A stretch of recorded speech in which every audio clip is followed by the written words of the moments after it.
Actually ಇವತ್ತು document submit ಮಾಡಬೇಕಾಯ್ತು madam. That was the main motive. But unfortunately ನನ್ನ police department ಎಲ್ಲ documents ಇದೆ madam. Everything from top to bottom, including statements, car documents, bills, whatever you want, everything is there. Land documents ಎಲ್ಲ ಇದೆ.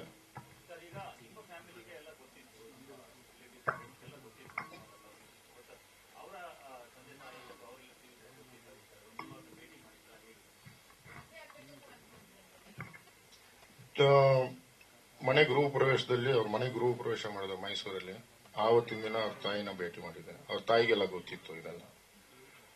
June 10th 2024 ಅಲ್ಲಿ engagement ಆಗಬೇಕು, June 11th ಮದುವೆ ಆಗಬೇಕು ಅಂತ ಡಿಸೈಡ್ ಆಗಿದ್ದು.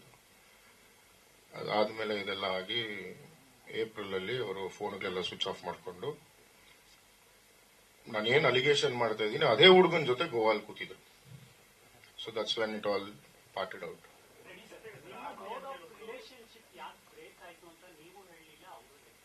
ನಾನು ಹೇಳಿದ್ನಲ್ಲ, she had a relationship with another guy. She was double time.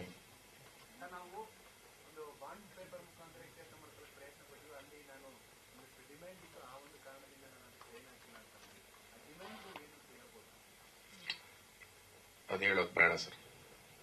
It looks very cheap. ಹೌದು, ನಾನ್ ಸೈನ್ ಮಾಡಲ್ಲ, ಅವ್ರು ಸೈನ್ ಮಾಡಲ್ಲ ಅಂತ ಹೇಳಿರೋದು. ಅವ್ರದ್ದೇನೋ ಡಿಮ್ಯಾಂಡ್ಸ್ ಇತ್ತು, ನಾನು ಕೊಡಲ್ಲ ಅಂತ ಹೇಳಿದೆ.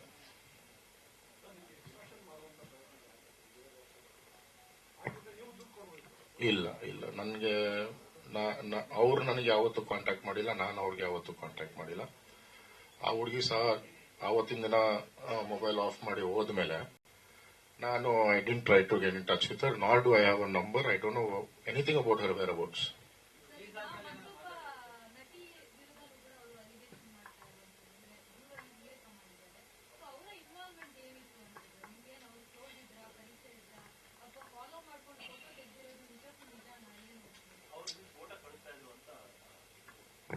ಸುಳ್ಳು.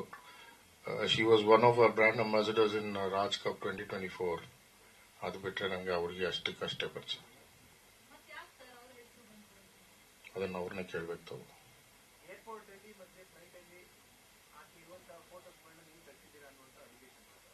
ಏರ್ಪೋರ್ಟ್ ಅಲ್ಲಿ, ಫ್ಲೈಟ್ ಒಳಗಡೆ ನನ್ಗೆ ಯಾರಾದ್ರೂ ಪರಿಚಯ ಇರ್ತಾರ ಫೋಟೋ ತೆಗಿಯೋಕೆ? ಏರ್ಪೋರ್ಟ್ ಹೆಂಗಾಗತ್ತೆ ಮೇಡಮ್? ಸೆಕ್ಯೂರಿಟಿ ದಾಟ್ಬಿಟ್ಟು ಹೋದ್ಮೇಲೆ ನನ್ನ ಹತ್ರ ಟಿಕೆಟ್ ಇಲ್ಲ ಅಂದ್ರೆ ಒಳಗಡೆನೆ ಹೋಗಕ್ಕಾಗಲ್ಲ. ಬೋರ್ಡಿಂಗ್ ಪಾಸ್ ಇಲ್ಲ ಅಂದ್ರೆ ಫ್ಲೈಟ್ ಒಳಗಡೆನೆ ಹೋಗಕ್ಕಾಗಲ್ಲ. So where is the question of taking photographs? ಆಯ್ತು, ಫೋಟೋಗ್ರಾಫ್ಸ್ ತಗೊಂಡಿದ್ರು, ವಿಡಿಯೋಸ್ ತಗೊಂಡಿದ್ರು, ಅದು ನಾವೇ ತೆಗೆದಿದೀವಿ ಅಂತ ಏನ್ guarantee? You are living with a married man. I am sorry, I am making this allegation right now. It is truth. You are living with a married man. ಅವ್ರ ಎಂಟಿ ಮಾಡಿಸಿರೋ ಅಂತ ಏನ್ ಗ್ಯಾರಂಟಿ? ಇಲ್ಲ ಅವ್ರ ವೆಲ್ ವಿಶರ್ಸ್ ಮಾಡಿಸಿರೋ ಅಂತ ಏನ್ guarantee? ಅದಕ್ಕೆ ನಾವೇ ಸಿಕ್ಕದ್ವಾ? ನಾವೇ ಮಾಡಿಸಿರ್ಬೇಕಾ? ಒಂದಿನ ಫ್ರೆಂಡ್ ಮೇಡಮ್, 2 ದಿನ ಫ್ರೆಂಡ್, 3ನೇ ದಿನ ಫ್ರೆಂಡ್, 4ನೇ ದಿನ ಡೌಟ್, 5ನೇ ದಿನ ಸಸ್ಪಿಷನ್, 6ನೇ ದಿನ ಇನ್ವೆಸ್ಟಿಗೇಷನ್, 7ನೇ ದಿನ ಕನ್ಕ್ಲೂಷನ್. ಎಷ್ಟು ದಿನ ಅಂತ ಒಂದು ಎಕ್ಸ್ಟ್ರಾ ಮ್ಯಾರಿಟಲ್ ಅಫೇರ್ ನ ಮುಚ್ಚಿಡಕ್ಕಾಗತ್ತೆ ನಾವು? How long can you keep it hidden? ಅದನ್ನ ನಾವೇ ತೆಗೆದ್ವಿ, ನಾವೇ ಮಾಡಿಸಿದ್ವಿ ಅಂತ ನೀವು ಸುಮ್ನೆ ನಮ್ಮ ಮೇಲೆ ಆರೋಪ ಹಾಕಿದ್ರೆ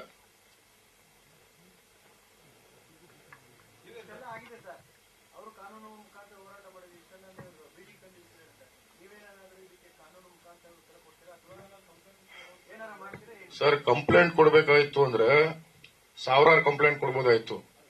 ಸಿವಿಲ್ ಸೂಟ್ ಹಾಕಬೇಕು ಅಂದಿದ್ರೆ ಇಷ್ಟೊತ್ತಿಗೆ ರಿಕವರಿ ಸೂಟ್ಗಳು ಒಂದು 10 ಹಾಕ್ಬೋದಾಯ್ತು. 2 ವರ್ಷವರೆಗೂ ಕಾಯೋ ನೆಸೆಸಿಟಿ ನನ್ಗೆ ಇರಲಿಲ್ಲ. 10 ರಿಕವರಿ ಸೂಟ್ ಹಾಕ್ಬೋದಾಯ್ತು. ನಾನು ಯಾವುದೇ ತರ ಕಾನೂನು, I didn't want to take any legal action is because I want to end it. ಆಗೋದೆಲ್ಲ ಒಳ್ಳೇದಕ್ಕೆ ಅಂತಾರ, ಆ ತರ ಜಸ್ಟ್ ಫಿನಿಶ್ ಅಂಡ್ ಗಾನ್. ನೀವು ಮತ್ತೆ ಶುರುವಾಗಿದೆ, ಏನ್ ಮಾಡೋಣ? ಅದಕ್ಕೆ ಹೇಳಿದ್ ಬೀದಿಗೆ ತಂದು ನಿಲ್ಸವ್ರು ನಮ್ಮನ್ನ ಅಂತ. ಅವ್ರು ಏನ್ ಕೇಸ್ ಹಾಕಿದ್ರು ಅದನ್ನೇ ಲೀಗಲ್ ಆಗಿ ಫೈಟ್ ಮಾಡ್ತೀನಿ.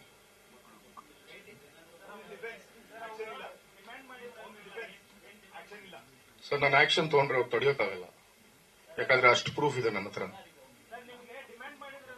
ನಾನು ತಡೆಯೋಕ್ಕಾಗಲ್ಲ, ನಿಜ ಹೇಳ್ತಾ ಇದ್ದೀನಿ.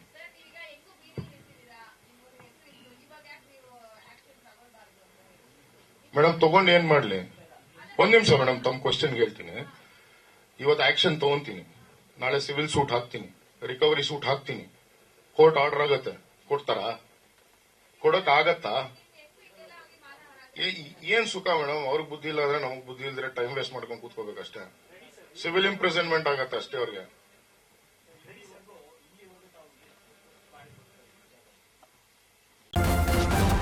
ನ್ಯೂಸ್ ಫಸ್ಟ್ ನಿರ್ಭೀತಿಯಿಂದ ನಿಮ್ಮ ಪರವಾಗಿ.